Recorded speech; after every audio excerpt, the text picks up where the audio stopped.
The election year 2023 was marked with vibrant hues of change in the nation's social and political fabric. It has been a politically charged atmosphere in the outgoing year. With 18 candidates in the contest, the 2023 presidential election saw the end of 8 years under President Muhammadu Buhari as Bola Ahmed Tinubu emerged president, trumping PDP's Atiku Abubakar and Labour Party's Peter Obi. And after much litigation, the Election Petition Tribunal and the Supreme Court all ruled in his favor too, amid the charged political landscape that almost threatened the stability of the country. In the states, several newly elected governors were sworn in, with Governor Doyediri of Bayelsa and Hope Uzodinma of Imo State securing their second term bids, and Usman Ododo emerging winner of the Kogi State governorship polls. Shortly after, the much talked about political impasse between Nyesom Wike, former Rivers governor, and his successor, Sim Fubara, surfaced, with 25 lawmakers defecting from the PDP to the APC, and President Tinubu suing for peace in the much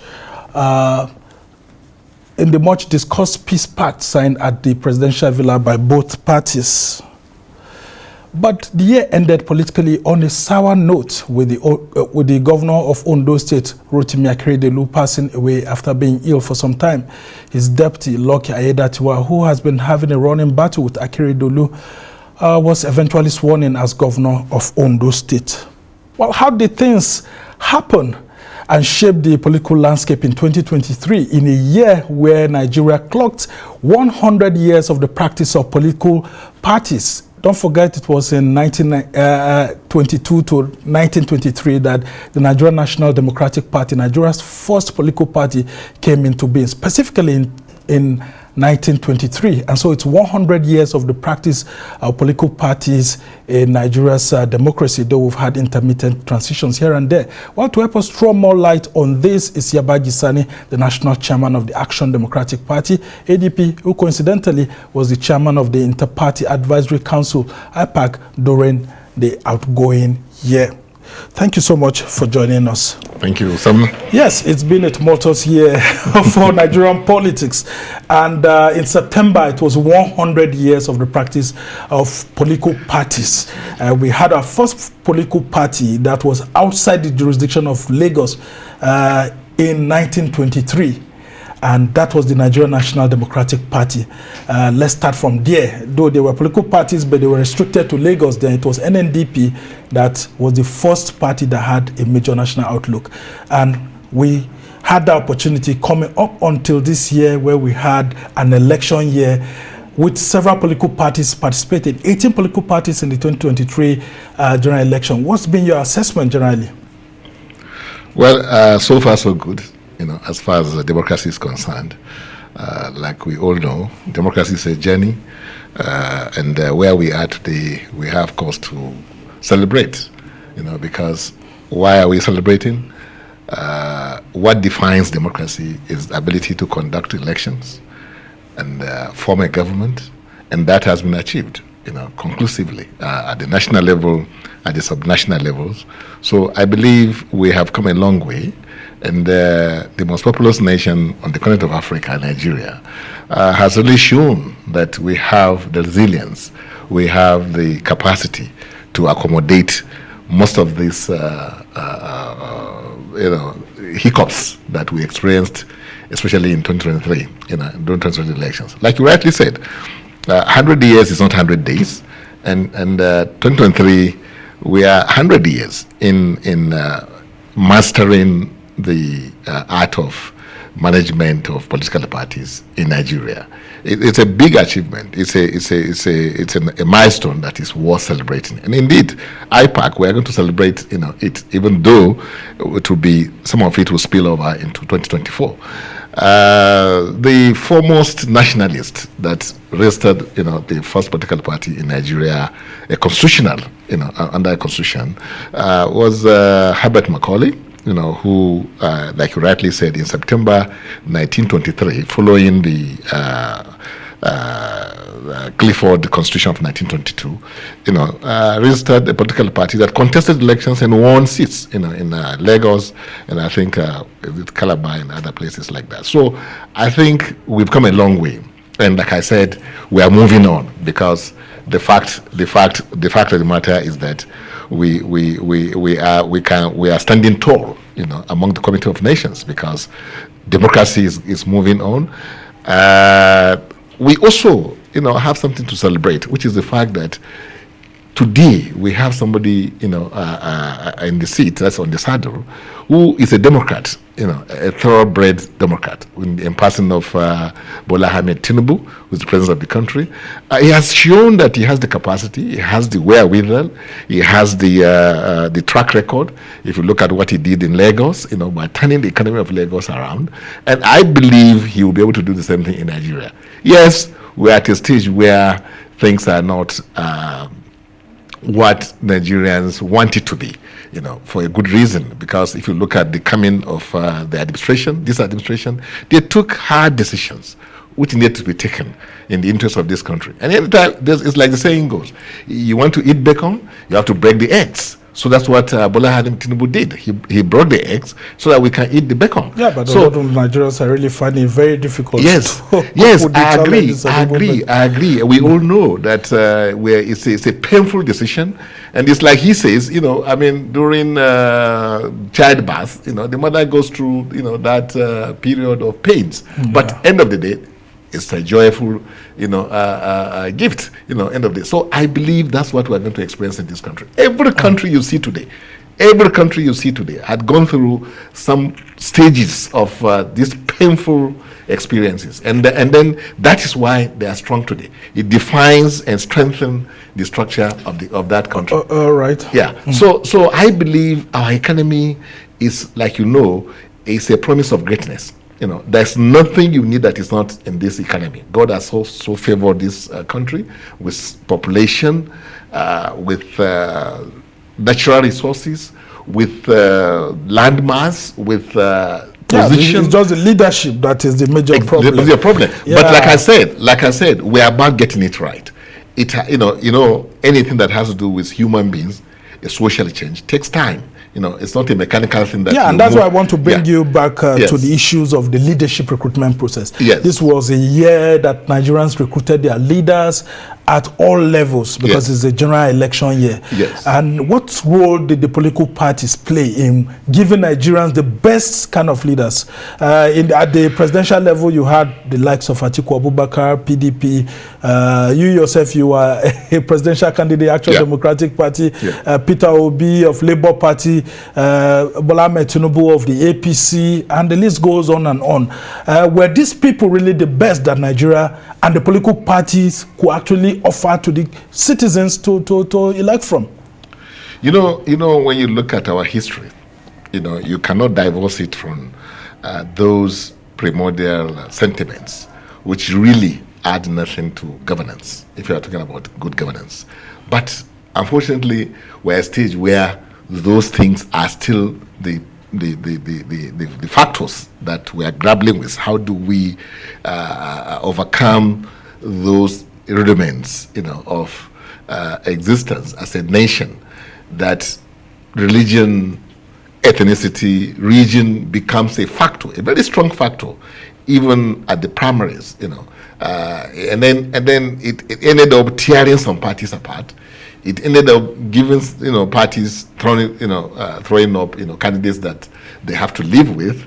But even at that, like I said, we've moved on. We've made a lot of we covered a lot of ground in the sense that we have a government in place, isn't at the national and subnational level. That's what democracy is all about. Yeah, but the leadership recruitment process is what people are questioning. Exactly. It looks like the leaders that the political parties, the candidates that the political parties threw up at Nigerians were not necessarily those who were the best, but those who had monies to actually buy their way through. I think you can easily identify the culprits here that put us where we are today, National Assembly. Because look at the Electoral Act 2022. With the best of intentions, I know Buhari had the best of intentions. He wants us to leave a legacy, of living a system that will deliver I will make sure our vote counts. But here you are with the National Assembly that does not share in that passion at all. They were only concerned about themselves. How do we come back again, and continue to be in power?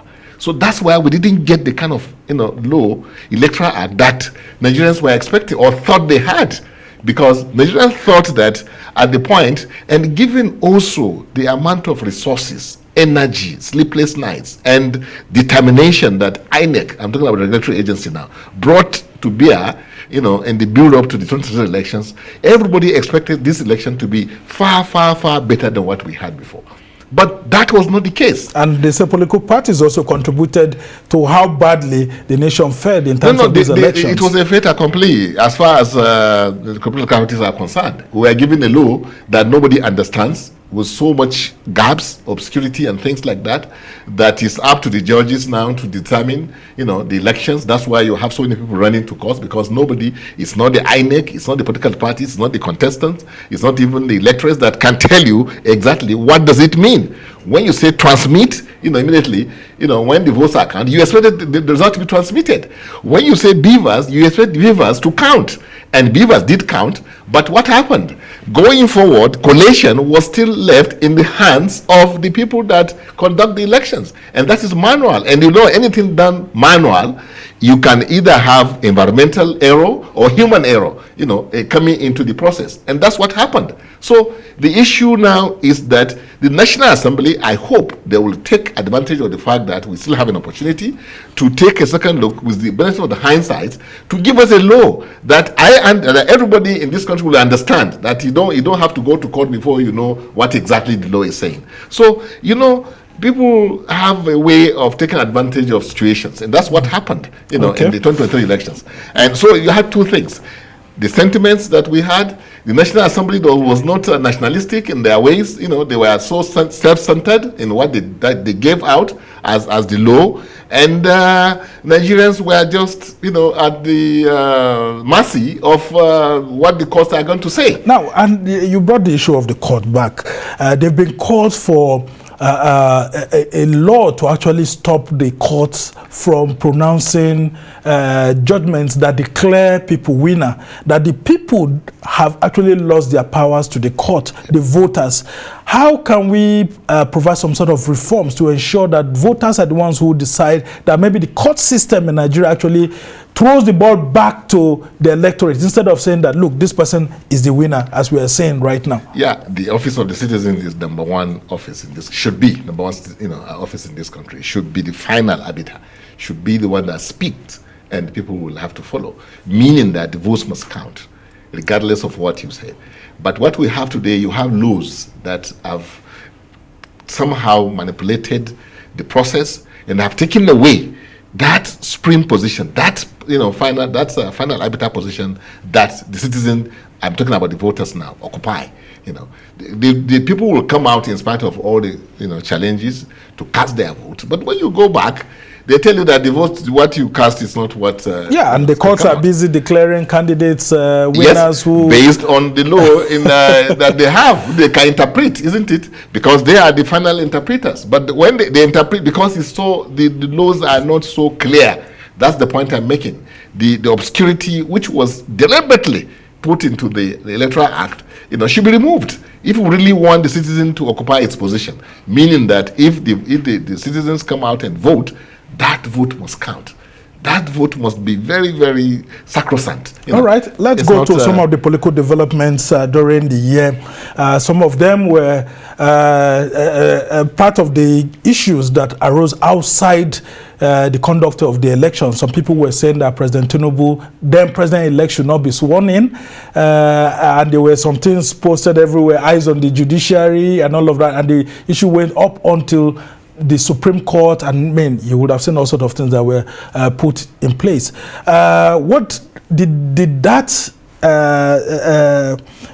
those petitions at the Supreme Court and Court of Appeal, did they damage the way those things were handled? Did they damage the integrity of the Nigerian electoral system? Because if the Supreme Court has given a judgment, then why does it look like the judgment doesn't sit well with people? There are still lots of complaints. No, you see, things about judgment is very tricky sometimes, because some people go to court with the expectation to win at all cost, and when they don't win, they now think that something untoward had happened. That's why the judgment is not in their favor. But again, don't forget that the Supreme Court is a court of policy that would do things that will only advance, the unity and the progress of the country, regardless of which interest may be. We're talking about national interest now. Yeah. So in some cases, the Supreme Court, like you find even in the United States, if you remember what happened, Al Gore and Bush. Yeah, in 2000. In 2000. So it's not only in our climb here, Nigeria, that the Supreme Court at times comes out with a decision that they say, well, yes, you are saying this, which is correct, but as the people that will give final decision in the interest of the country, this is the way we think it should go for now. So it may not be that the judgments were in line with what the average citizen was expecting, because the average citizen has his own expectations, which may be different from the national interest. So that's why the petitions, the eyes on the judiciary and all these things, they were a part of democracy, and they add up, because the students of history will come and see all these things. Political parties will also gain. We have gained experience, which going forward we'll use to ensure that we play the role, the game by the rules. By the rules. Yes. Okay. So let's talk about the cabinet formation by the APC having come to power. The quality of governance we've had since President Tinubu had his own cabinet. 48 members of this cabinet since then, and then of course some of the policies that the government has undertaken, subsidy removal, Nigeria's foreign policy, and then of course the issue of the Naira, and then of course changes in different political portfolios, including his own men that he has put in power. What's been your general assessment? Well, my assessment is, like I said, we have moved on, because if you look at even the projections by the World Bank or IMF, they are saying that Nigeria is going to experience growth, although modest, but it's going to be oil-led, growth. So meaning that the oil sector is still very, very germane. It's important that we get it right in that sector. President Ahmed Bola Tinubu has not yet done what most watchers of the oil and gas sector expect him to do. What exactly are those expectations? Probe. We've said that the money that was spent on petroleum products as subsidy went into private pockets. Naiti told us that the operation of that sector is below the expectations, that we are losing close to $4 billion, year in, year out, conservative figure, and I must tell you. So there are some issues of operational, infractions, in that sector, which is not, because that is the mainstay of our economy. Even the international community recognizes that. People economists in this country recognize that. People in government themselves recognizes that. So we cannot sweep things under the carpet. As far as that, there should still be a probe. It's not too late. Is that what you're saying? We're talking about subsidies, isn't it? He has probed the subsidy as far as Naira is, because we are subsidizing Naira, only to discover that we are subsidizing individuals, friends of MFLA and other people that were connected. Those are the ones that we are subsidizing, thinking that we are subsidizing Naira. The same thing with the oil, the petroleum subsidy. So now they've taken on the CBN, making reforms, doing all sorts of things. So we have not seen the same kind of reforms, the same kind of investigation into what happened. Yeah, and a lot of people said President Tinubu, having come from the oil and gas sector, yes, will be the proper person to understand how things work there. Exactly. I hope maybe he's still taking his time to he should rise the occasion, because this is what happened during President Muhammadu Buhari. Because Muhammadu Buhari was from the same constituency, yes, that's supposed to take care of our security. He was to some extent thinking that he will be able to do it with his knowledge and understanding of the sector, and then manage it in a way that he will not expose the sector to any unnecessary ridicule or whatever. So I hope that's not what is happening today. Because if it happens, it will be very, very detrimental to the future of this country. Because oil sector is not an ordinary sector. The kind of backward and forward linkages you have with other sectors of the economy is so dominant that if you don't get it right in that sector, believe you me, we will not get it right, in running the economy of this country. All right, we just have to move on to the states now. So try to coast home in this conversation. Several of these new states governors have been put in place. Some of them are still finding it difficult to actually understand what governance is. Insecurity continues. Some of them said they met no monies in their vaults. And we've had brickbats between godfathers and godsons that have been put there, like you have with Nyesom Wike and Governor Fubara. Talk to us about that, including the culmination into what the political events that happen in Ondo State with Governor Lucky Aiyedatiwa taking over after the demise of Governor Rotimi Akeredolu. Talk to us about all of those governance at the state level. At the subnational levels, what we have are purely emperors, in the actual sense, people who are governing us without any checks and balances. Because who do you think any state can talk to any governor? Maybe the president, But the president is also, he has his boundaries as far as the constitution is concerned. They can call his bluff, like you have seen in the past. Governors can come together and say, "Who are you? This is not your top. Go, concentrate on your federal assignment. We have constitution gives us this. So this is the predicament that we are in. You have people that are given such responsibilities, such trust, and they do whatever they like, and there's nothing that happens. But is there anything we can do to reform our system to put a check to this unholy agreement, as some people have said, between godfathers and godsons, and when the godsons get into power, it becomes something else? Yeah, well, you see, we have observed at IPAC, we have observed that the checks and balances put in the states, especially at the state level, all of them have collapsed. That is, for instance, look at the House of Assembly in the states. They are supposed to check, the oversight. They have oversight functions over and be independent what and the governor is doing. But that all of them are in the pockets of the governor, because all of them got to that seat because the governor wants them to be there. He handpicked them, as a matter of fact, in most cases. So that has failed. So the system is not operating as intended. And that's why, and if the system collapses, if the designer of the checks and balances in the system, fails to work, then the system will not achieve its aim. So, for example, in the Ondo political crisis, and then the Rivers political crisis, what sort of advice would you have given to Nyesom Wike and Governor Fubara, for example, and then Rotimi Akeredolu and Lucky Aiyedatiwa before his unfortunate demise? Well, you see, what advice do you give to an emperor? If he feels one way or the other. That's the point I want you to understand. That these guys are just there on their own. They are they are even more powerful than the president of this country. Believe you me. If you take a governor and the president, they are more powerful than the president. So how do you advise them?